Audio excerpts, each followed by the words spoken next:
কিন্তু বেলাল ছিল কালা। যখন কলেমা পড়েছিল উমাইয়া বেলালের উপরে এত অত্যাচার করেছে, শেষ অত্যাচার। বেলালের কানে এত জোরে থাপড় দিয়েছিল, ওই থাপড় দেওয়ার কারণে বেলালের কানে চোট হয়েছিল, কালা হয়েছিল। সেই বেলাল মসজিদে নববীর ভিতরে জোহরের আজান দেওয়ার পরে আল্লাহর নবী হাবিবুল্লাহর সাহাবী মসজিদে নববীর ভিতরে বসে আছে। এমত অবস্থায় আবু জারকে পারি কদম তুলে মসজিদে নববীর ভিতরে বেলালকে ডাকলেন, ভাই বেলাল। কিন্তু বেলাল কিন্তু আওয়াজটা শুনতে পাইনি, কালা বলে। দেখবেন আমাদের সমাজে দুটো মানুষের রাগ বেশি হয়, একটা হলো কালা আর একটা হলো তোতলা। ঠিক বলছে, ভুল বলছে? তোতলা লোকের রাগ বেশি আর কালা লোকের কিছু বলতে হবে না, শুধু একবার তো শুধু যদি একবার তো করেছে, যার তোতলা শুষে বলে ফাইট মারবে, আমার দেখে তো করেছে। কিন্তু বেলাল কালো কালো কালো কালা হওয়ার কারণে আবু জারের কথা শুনতে পেল না। কিন্তু আবু জার মনে মনে করছে উনি মসজিদের মুয়াজ্জিন বলে পাওয়ার বেড়ে গেছে বলে আমার কথা শোনে না, আমার কথায় সাড়া দেয় না। তাই তো দেখা যায় আবু জাল রেগে গিয়ে বেলালকে ডেকে বলেছিল, কালো তুমি কি আমার কথাটা শুনতে পাচ্ছ না? ও বেলাল, কালো তুমি আমার কথা শুনতে পাচ্ছ না? আমাদের এলাকায় হয় একটু কালো হয়েছে, নাম অন্য ডাকে কালো কালো করে। রাগাই না এই কালো বলে দেখবেন খারাপ গুলো ছোটে বেশি। খারাপ গুলো ইমাম সাহেব প্রতিদিন রাতে তাহাজ্জুদ নামাজ পড়ে, এ কথা বাইরে চার দোকানে আলোচনা হয় না। ইমাম সাহেব মসজিদে লাভ দিকে একটু বাত কর্ম করেছে, গরম করে একটু শব্দ করেছে, চার দোকানে আর বসা যাবে না, বলে ফাও খাচ্ছে তো লাইসেন্স হয়নি, বলবে না। বাবুজি আমার ভাইরা, মসজিদে নববীতে বেলাল যেই না বসে রয়েছে, আবু জার কালো বলে ডাক দিয়েছে। এই কালো আওয়াজটা যেই বেলালের কানে গেছে, বেলাল মসজিদে নববীর ভিতরে ডুকরে উঠেছে, এত ডুকরে কেঁদে উঠেছেন, চোখের পানিতে বেলালের চেহারা মোবারক ভিজে যায়। ওই সময়তে দেখা যায় বেলাল আল্লাহর দিকে তাকিয়ে বলেছিল, আল্লাহ, যে মসজিদে এক রাকাত নামাজ পড়লে রাসূলুল্লাহ বলেছে 50,000 রাকাতের সওয়াব পাওয়া যায়, সেই মসজিদের বেলাল হলাম আমি। কিন্তু আল্লাহ আমাকে কালো করেছে বলে মসজিদে নববীর ভিতরে কালো বলে টিটকারি করছে। মসজিদে নববীর ভিতরে আল্লাহর নবীর সাহাবী আমাকে কালো বলে টিটকারি করছে। এই না বলে আসমানের দিকে হযরতে বেলাল মুখটা তুলে চোখের পানিতে বুকটা ভাসিয়ে দেয়। বাবুজি আমার ভাইয়েরা, ও যুবকেরা, জওয়ানেরা, এমন তো অবস্থায় কিতাবের ভিতরে লেখা আল্লাহর নবী হাবিবুল্লাহ মসজিদে নববীতে ইমামতি করবে বলে কদম তুলে মসজিদে নববীতে যাই না পাটা রেখেছে। পাটা রাখার সাথে সাথে বেলাল পিছনের দিকে তাকিয়েছে, পিছনের দিকে তাকিয়ে দেখে আল্লাহর নবী মসজিদে নববীতে হাসছে। বেলাল জানে আমার চোখের পানি আল্লাহর নবী যদি দেখতে পায়, আল্লাহর নবী কষ্ট পাবে, দুঃখ পাবে। কেন? আল্লাহর নবী আমাকে বড় মহব্বত করে, আল্লাহর নবী আমাকে বড় পিয়ার করে, আল্লাহর নবী আমাকে বড় ভালোবাসে। নানা নবীকে আমার চোখের পানি দেখানো যাবে না।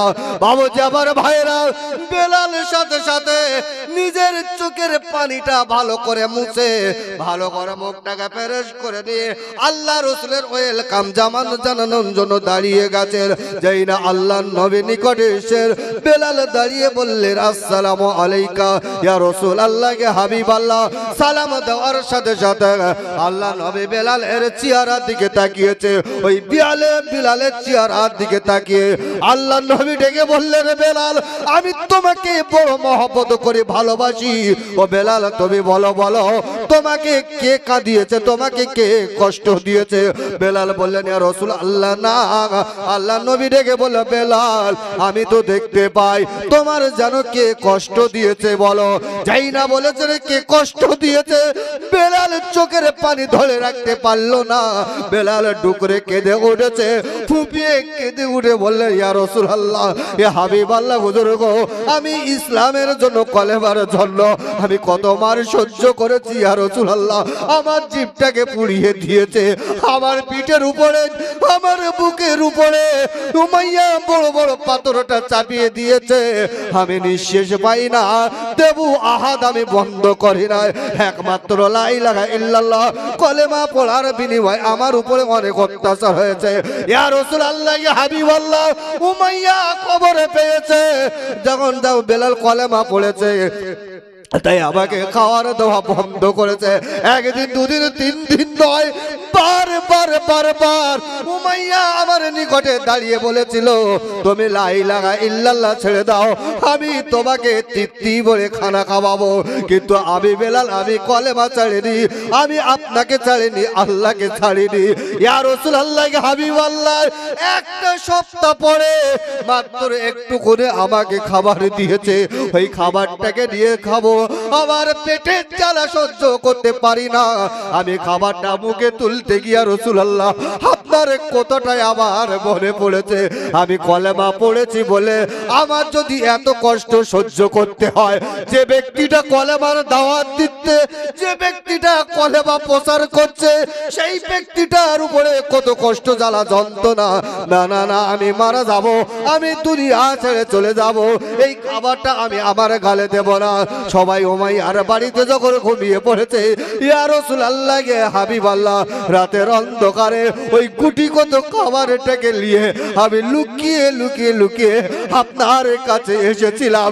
সেই বেলাল, সেই বেলাল, যে বেলাল এত কষ্ট করেছি, যে বেলাল এত মেহনত করেছি, ইয়া রাসূলুল্লাহ, ইয়া হাবিবাল্লাহ, উমাইয়া আমার কানে চর দিয়েছিল, চর দেওয়ার কারণে আমি কালা হয়েছিলাম ইয়া রাসূলুল্লাহ।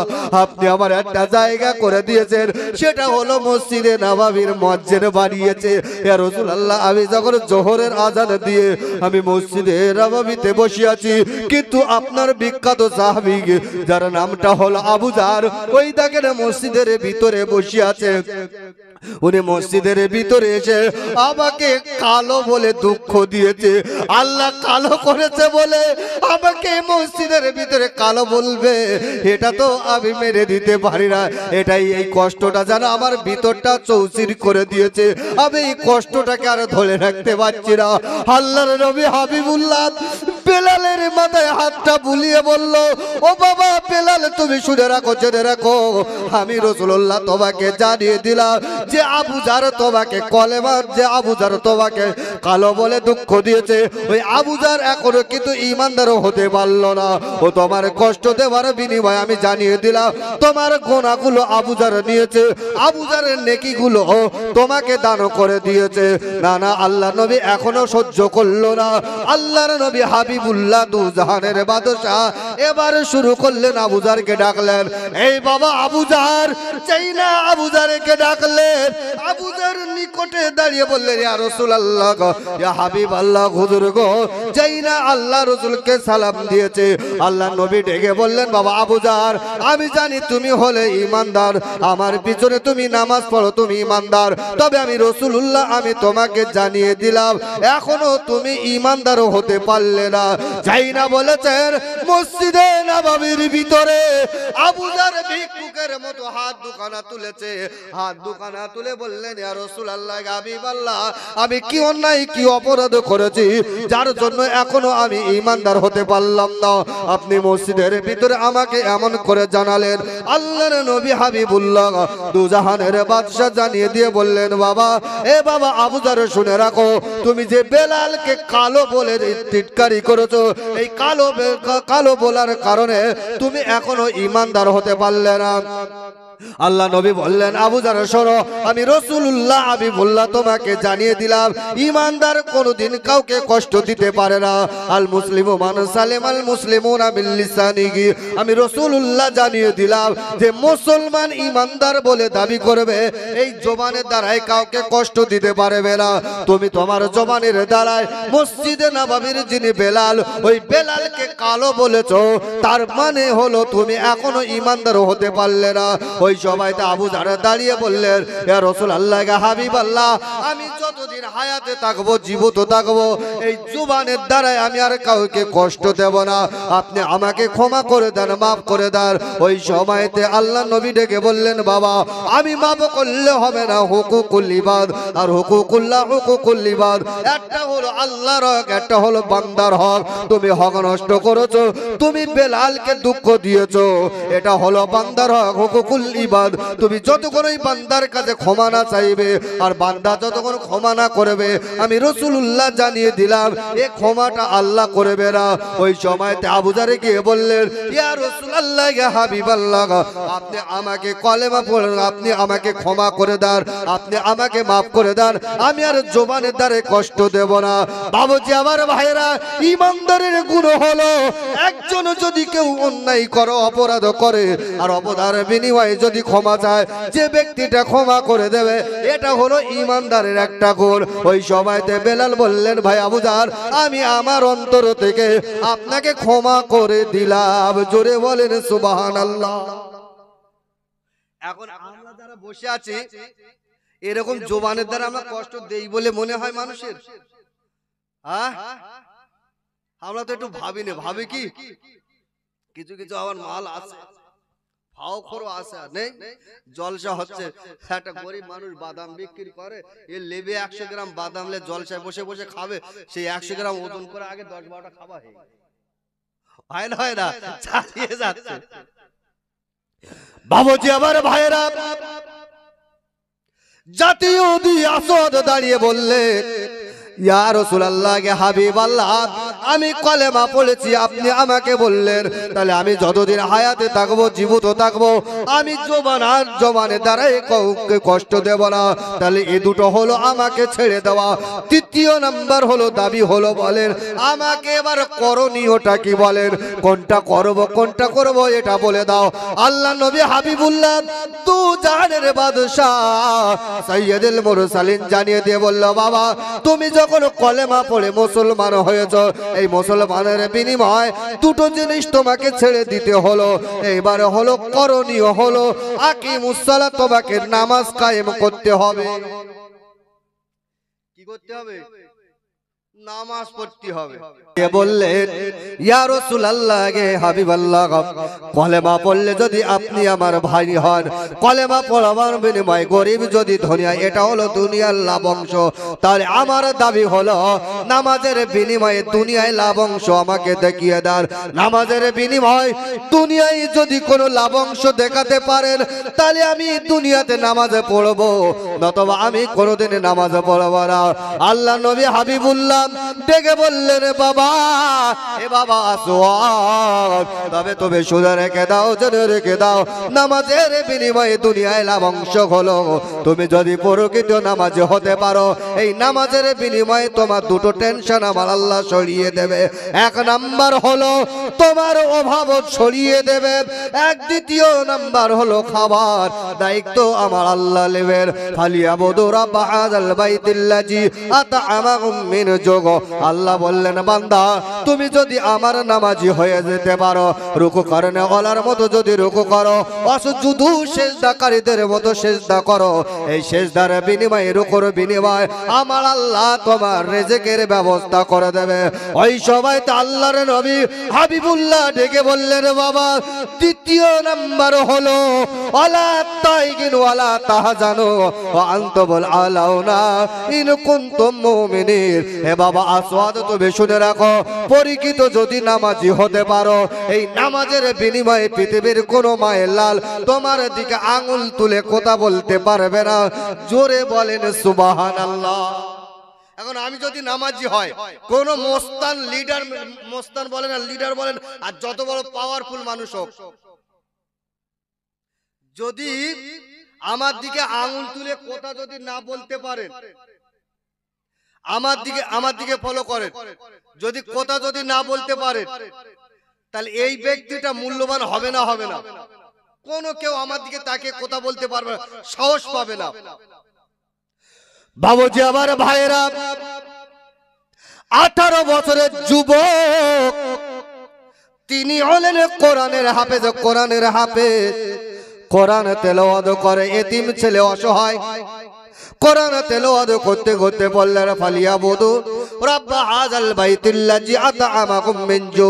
যে ব্যক্তিটা আল্লাহর হুকুম আহকাম আদায় করবে ওই ব্যক্তির খাবারের দায়িত্ব খোদ আমার আল্লাহ নিয়ে দেবে। ওই 18 বছরের যুবক এতিম ছেলে বলে, জগতে আমার আব্বা নাই মা নাই, আমি হলাম এতিম অসহায়, আমি যদি পরিচিত নামাজি হতে পারি তাহলে খাবার দায়িত্ব আমার আল্লাহ নেবে না।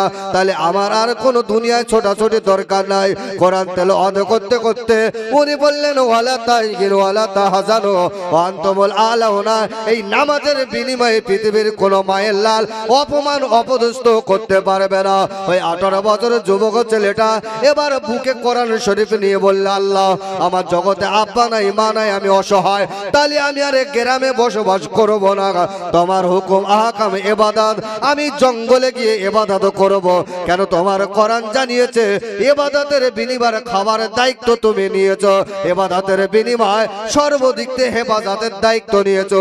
এই 18 বছর যুবক ছেলেটা জঙ্গলের ভিতরে এবার আল্লাহর হুকুম 5 ওয়াক্ত নামাজটা আদায় করে। নামাজ জঙ্গলে গিয়ে 5 ওয়াক্ত আদায় করেছে। জুম্মার নামাজ কোথায় পড়তে হবে? একা জঙ্গলে হবে? কোথায়? মসজিদে যেতে হবে। এখন এই যুবক ছেলেটা মসজিদে জুম্মার নামাজ পড়বে বলে সোজা মসজিদে সবার আগে এসে ফার্স্ট কাতারে বসে রয়েছে। কিন্তু ওই মসজিদের যিনি মাতোয়াল্লি, যিনি হেড, যিনি মসজিদ দেখাশুনো করেন, ওনার একটা জায়গা মসজিদে নির্ধারণ করা আছে, এই জায়গাটায় বাদশা নামাজ পড়বে। কিন্তু গরিব মানুষ, অসহায় পাগলা মানুষ এই গিয়ে সেই জায়গায় গিয়ে বসেছে। আচ্ছা, এটা কেউ কোনোদিন মেনে নেবে? হ্যাঁ, কেউ মানবে না। ইমাম সাহেব মসজিদের ভিতরে ঢুকেছেন এবং বাদশা ঢুকে দেখছে ইমাম বাদশার জায়গায় একজন পাগলা বসে আছে। বাদশার সাথে যারা বলছে ওঠ ওঠ, এটা বাদশার জায়গা জানিস না, ওঠ। এখন বলছে বাদশার জায়গা নির্ধারণ করে গেছে, তার কি মানে? এখানে তুলে দেবে? এ চুপচাপ বলে জিকির করছে, আল্লাহ আল্লাহ জিকির করছে। বাবুজি আমার ভাইরা, বাদশা বিরাট রাগা রেগে গেছে। এবার 18 বছরের যুবক গরিব মানুষ অসহায়, এর গলা ধরে পিছনের কাতারে সরিয়ে দিয়েছে। যেই না গলা ধরে ধাক্কা দিয়েছে, ওই 18 বছরের যুবক আল্লাহ পাকের কোরআন ধরে বললেন, আল্লাহ তোমার কোরআন যদি সত্য হয়, তাহলে সত্য যদি হয় নামাজি ব্যক্তি জীবনে অপমান হবে না। আমি তো ছোট থেকে নামাজ পড়ি, কোরআনের হাফেজ, তাহলে মসজিদে নববীতে আমাকে অপমান হতে হলো কেন? আল্লাহ এর বিচারটা তোমাকে করে দিতে হবে। আচ্ছা, এই যে মসজিদে গিয়ে অপমান হয়েছে, বিচার দিয়েছে কার কাছে? আল্লাহ বিচার করবে না? করবে না? করবে। জুম্মা নামাজ আদায় করলেন 18 বছরের যুবক, কদম তুলে মসজিদে বার হয়ে জঙ্গলের ভিতরে গিয়ে এবার নামাজে দাঁড়িয়েছে। এইবার আসরে গেল, মাগরিব গেল, এশা গেল, তাহাজ্জুদের নামাজটা আদায় করে মনটা খারাপ করে ঘুমিয়েছে। আল্লাহ তোমার ঘরে মসজিদে নামাজ পড়তে গিয়ে আমাকে অপমানিত হতে হলো, এই না বলে আল্লাহ পাকের কাছে দোয়া করে বলে, আল্লাহ আমাকে যে অপমান করেছে এর বিচারটা তোমাকে করে দিতে হবে। এই না বলে যাই না ঘুমিয়েছে, আমার আল্লাহ ওই পাগলাকে স্বপ্ন দেখে বলল, পাগল তুমি কেঁদো না, কেঁদো না, আমি আল্লাহ তোমাকে জানিয়ে দিলাম যে তোমাকে অপমান করেছে তিনি হলেন বাদশা, আর আমি আল্লাহ, আমি হলাম ইন্নাল্লাহু আলা কুল্লি শাইইন কাদির। আমার কুদরতি ক্ষমতা আমি আল্লাহ তোমাকে জানিয়ে দিলাম, আমি আল্লাহ তোমাকে ওই বলক দেশের বাদশা বানিয়ে দেব। জোরে বলে। তাহলে গলা ধাক্কানকে কি হচ্ছে? বাদশা। আচ্ছা, এই পাগলার মনে দুঃখ কষ্ট থাকবে? থাকবে না। আল্লাহ গলা ধাক্কান দিয়ে বাদশা খুব খুশিতে বাগে বাগে, বিরাট খুশি, আমাকে গলা ধাক্কান দিয়ে বাদশা আল্লাহ বাদশা বানাবে। আল্লাহ তো কোনো কথা মিথ্যা বলে না, বলে কি? বাবুজি আমার ভাইরা, পাগলা ঘুমিয়ে গেছে। আল্লাহ ডেকে বলেছিল, যুবক আমি আল্লাহ তোমাকে জানিয়ে দিলাম, তুমি সকালবেলা ঘুম থেকে ওঠো, দুরাকাত সালাতুল হাজাতুন নামাজটা পড়ো। নামাজের কতটা পাওয়ার তুমি কি জানো? এই দুরাকাত সালাতুল হাজাত নামাজে পড়ে আস্তে আস্তে করে যে তোমাকে গলা ধাক্কা দিয়েছে তিনি হলেন বাদশাহ, তিনি হলেন বাগদাদ শরীফের বাদশাহ। ওই বাদশার বাড়িতে চলে যাও। বাদশার একটাই মাত্র মেয়ে, ওই মেয়েটা হলো কোরআনের হাফেজা, ওই মেয়েটা হলো বিশ্ব সুন্দরী, ওই মেয়েটা হলো তাহাজ্জুদে পড়েনে গলা, ওই মেয়েটার নাম হলো গুলবাহার। আমি তোমাকে জানিয়ে দিলাম, তুমি সোজা কদম তুলে বাদশার বাড়িতে যাবে আর বাদশাকে ডেকে বলবে, বাদশাহ আমার আল্লাহ পাঠিয়েছে তোমার সাথে, তোমার মেয়ের সাথে আমার বিবাহ দেওয়ার জন্য। এই না খবরটা দিয়ে বলল, পাগলা সকাল যখন হবে তুমি বাদশার বাড়িতে যাবে আর আমি আল্লাহ আমার কুদরতি ক্ষমতায় বাদশার মেয়ের সাথে তোমার বিবাহটা করিয়ে দে। আমি আল্লাহ আমার কুদরতি ক্ষমতায় আমি তোমাকে বাদশা বানিয়ে দেব। জোরে বলেন সুবহানাল্লাহ। তাহলে একটা নামাজি ব্যক্তি গলা ধাক্কানকে কোটা উপহার পেল? একটা বাচ্চা, দ্বিতীয় নম্বর হচ্ছে বিশ্ব সুন্দরীর বিয়ে। আমরা নামাজ পড়ি শুধু কে চার দোকানে গিয়ে গলা ধাক্কান খাচ্ছি, খাই না, আর ও নামাজ আলাদা, এই নামাজ আলাদা। সকাল হয়েছে, পাগলা বিরাট খুশি, বাপনি মানি বাদশার মেয়ে বিয়ে করবো, খুশি হবে না? হবে না। সোজা বাদশা বাড়ি চলে গেছে, দরজায় ঘা দিয়েছে। দরওয়ান বলছে, কে, কি ব্যাপার? বলছে বিয়ে করবো। তাহলে বিয়ে করবি এখানে কেন? তাহলে বাদশার মেয়ের করবো। আচ্ছা বাদশার মেয়ের বিয়ে করবো বলেছে, দরওয়ান ছেড়ে দেবে? দেখবেন আপনাদের এলাকার যে প্রধান, প্রধানের গালাগালি করলি প্রধান অতটা রাগে না, কিন্তু প্রধানের যারা জুতো পায় এরা বলে দেখে নেবো, কুচে দেবো, বলে না প্রধানের থেকে গাজালা করে এদের। ঠিক তো ওই রকম বাচ্চার মেয়ের বিয়ে করবে, গাজালা করছে।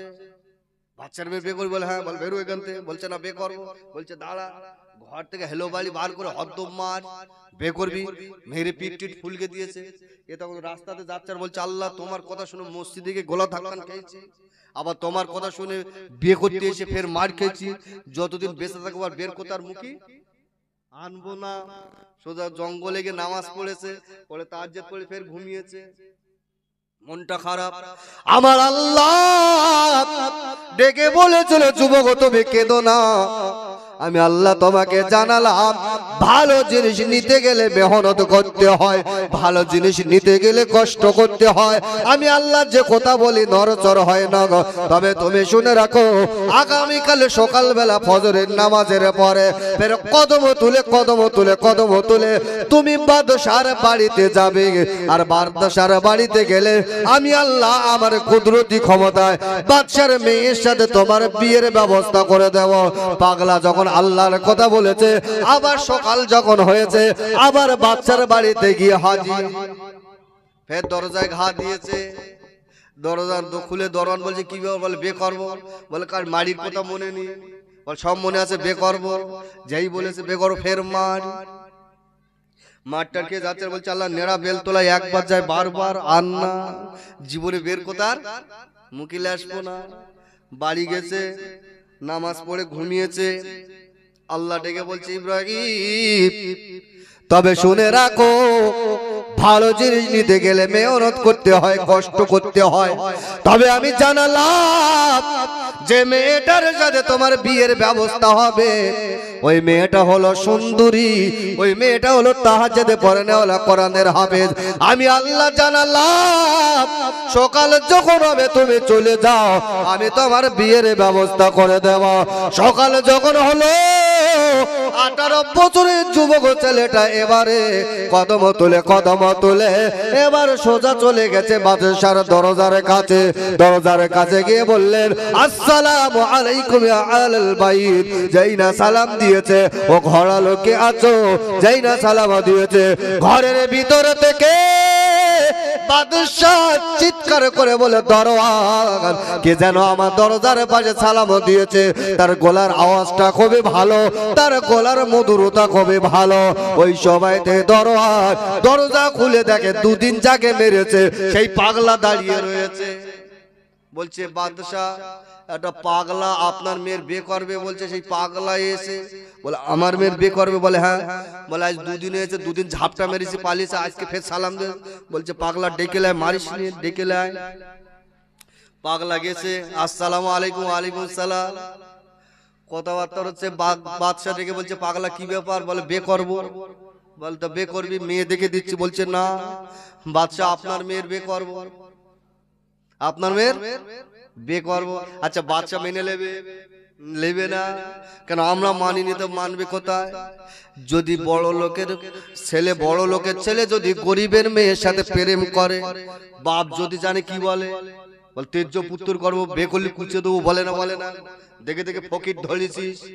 আর গরিবের ছেলে যদি বড় লোকের মেয়ের সাথে প্রেম করে, বাপ বুকি বাড়ি মেরে বলছে আমার ছেলে ছক্কা মেরেছে, যাই কোমর জেলে দুটো দোকান পাবে, বলে না, বলে না। বাবুজি আমার ভাইরা, বাদশাহ ডেকে বলল পাগল তুমি আমার মেয়ের বিবাহ করবে, বলে হ্যাঁ, বলে তোমার আব্বা কি করে, বলে আমার আব্বা মরে গেছে। তোমার মা কি করে, বলে মা মরে গেছে। বলে তোমার কিসের ঘর, বলে হুজুর আমার এমন একটা ঘর নিচেই শোলে আকাশের চাঁদ দেখা যায়, মানে ঘরে নেই। বলে তোমার ঘরে নেই, বাপ নেই, মানে আমার মেয়ের বিয়ে করে, বলছে হ্যাঁ। বাদশাহ বুদ্ধিমান চালাক, বাদশাহ জানে পাগলা যার বাপ নেই মা নেই গলা ধরে যদি তাড়িয়ে দে তাহলে আমি বাচ্চা আমার ওয়েটটা কমে যাবে। বুদ্ধিমান চালাকের গুণ হলো ঝগড়া বাঁধা নয়, ঝগড়া থেকে সরে যাবা, তর্ক থেকে সরে যাবা। তাই বাদশাহ দাঁড়িয়ে বলেছিল বাবা তুমি আমার মেয়ের বিবাহ করবে, বলে হ্যাঁ, তাহলে আমার মেয়ের দিন মোহর দিতে হবে, বলছে হ্যাঁ দিন মোহর দেব। ওই সময়তে বাদশাহ দাঁড়িয়ে বলে পাগলা শোনো আমার মেয়ের সাথে তোমার বিয়ে দেব, তবে তুমি এ জায়গায় দাঁড়িয়ে যাও। ওই সময়তে বাদশাহ ঘরের ভিতরে গিয়েছে। বাদশার মেয়ে হলো বাদশাহ জাদি, বাদশার একটাই মাত্র কলিজার টুকরা মেয়ে। ওই কুলবাহারের গলায় একটা সোনার চেন রয়েছে, সোনার হার আছে, হারটাকে এনেছে, এনে ডেকে বললে এ পাগলা পাগলা তবে শুনে রাখো, এই দেখো আমার মেয়ের গলার হারটা তোমার হাতে দিলাম, তুমি যদি দিন মোহর বাবদ এইরকম একটা হার দিতে পারো তাহলে আমি তোমার সাথে বিয়ে দেব, না তো তোমার সাথে বিয়ে দেব না। বাচ্চা জানে বাপ নেই মানি এতিম অসহায়, একে এরকম দামি মাল পারবে জোগাড় করতে পারবে না, বিয়ে করতে আসবে না। বাচ্চা চালা কিন্তু পাগলা হাতটা বাড়িয়ে বলেছিল বাদশাহ তোমার মেয়ের গলার হাড়টা আমার কাছে দাও দেখবো। যাই না হাড়টা দিয়েছে, ওই হাড়টা ভালো করে দেখেছে, হাড়টাকে নিয়ে এবার পাগলা বাদশার হাতে দিয়ে বলে বাদশাহ এই যে আল্লাহর হুকুমে আমি আমার ঘরে থেকে আল্লাহকে ডেকে বলবো আল্লাহ এইরকম দামি হার যদি দাও বিয়ে হবে, না তো আমার বিয়ে হবে না। আল্লাহ যদি দেয় বিয়ে করতে আসবো, না তো বিয়ে করতে আসবো না। আল্লাহ দিলি আসবো না তো আসবো না। যেই বলেছে বাদশাহ গোপ ফুলাচ্ছে, বলছে তোমার আল্লাহ কেরাম দেয় দেখো যাও। বাদশাহ ঘরের দরজা খুলে ছুটেছে, সোজা জঙ্গলের ভিতরে জোর আসর মাগরিব এশা নামাজ পড়েছে। আল্লাহ তুমি তো কোরআন পাকের ভিতরে জানিয়েছো নুয়ার কাওম আর রাকিন রুকুকারীদের মতো রুকু করেন যদি চায় তার বিনিময়ে তুমি তো সব দিয়ে দেবে। যে বাদশার মেয়েকে বিয়ের কথা বলেছিলে সেই দুবার মারি খাবার পরে বাদশা বলেছে দামি হার দিলে বিয়ে হবে না, তো বিয়ে হবে না, আমার কাছে টাকা নাই পয়সা নাই, আমার সাথে কেমন করে বিয়ে হবে। যেই না এ কথা জানালো, এই না বলে মনটা খারাপ করে ঘুমিয়েছে।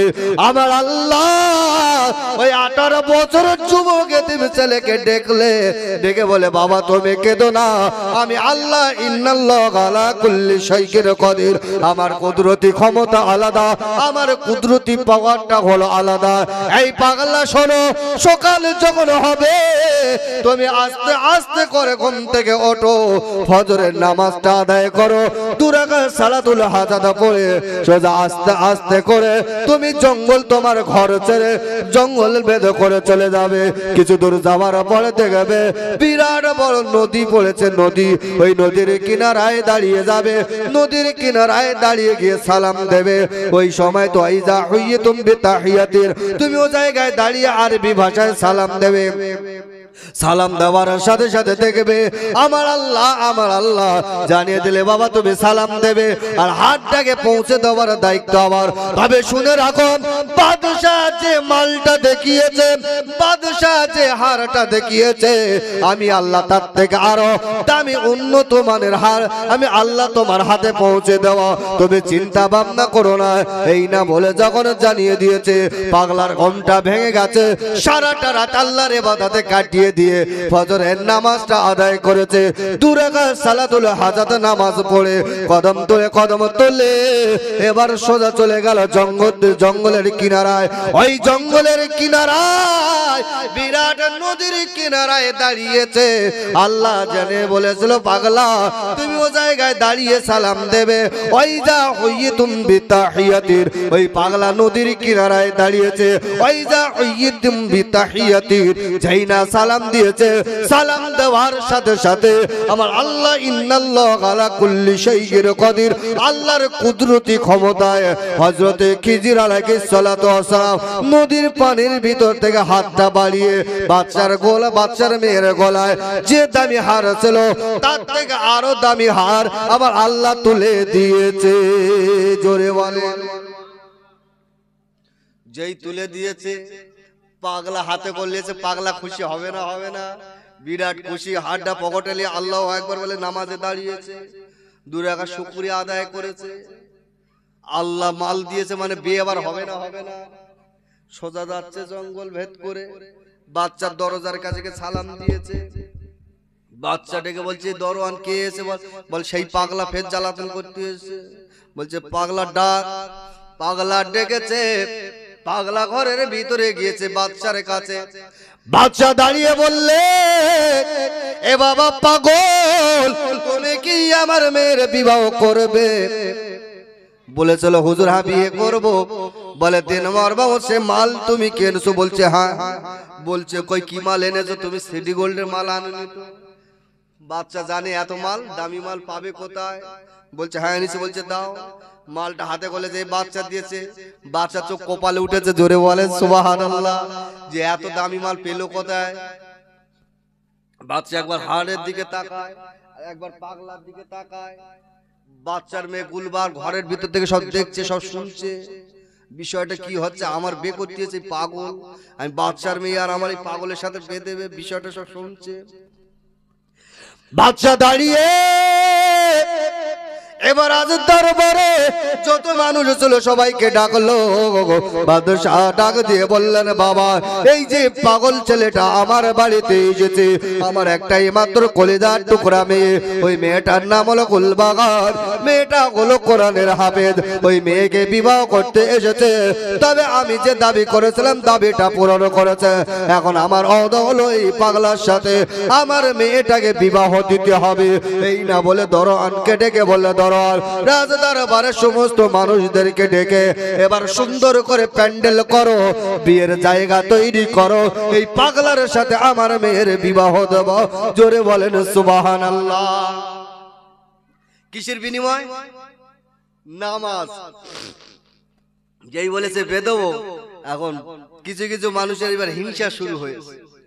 স্বাভাবিক হিংসা হওয়া। আপনাদের এলাকায় কেউ যদি একটু ভালো খায়, বসে খায়, কত রকম কায়দা করে মাল পাচ্ছে, কোথায় মাল দিন হয় না? হিংসা হয় না?